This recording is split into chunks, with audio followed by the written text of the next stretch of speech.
點樣種出又圓又大嘅荔枝？記住以下關鍵步驟就輕鬆多啦。你可以點收藏視頻參考參考。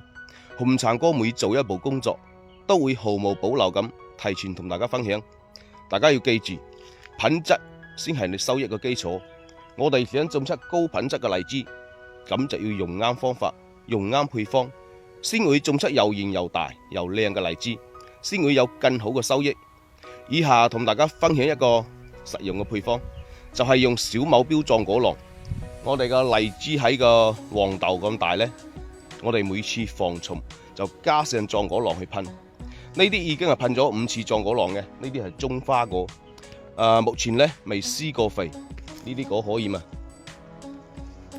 我哋全程都係用壯果囊，可以噴到紅頭現身。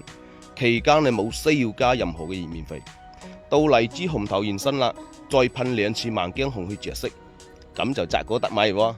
如果係摘青果粒嘅朋友，就冇用萬菁紅，直接壯果囊噴到摘果前就 OK 啦。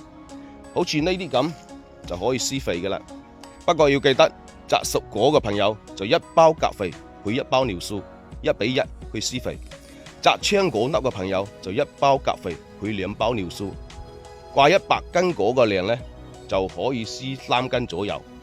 所以你關注紅橙哥，以後就冇需要為棚果着色揀乜嘢葉面肥去煩惱。未備好嘅朋友揸緊時間備好，快遞需要3-5天時間嘅。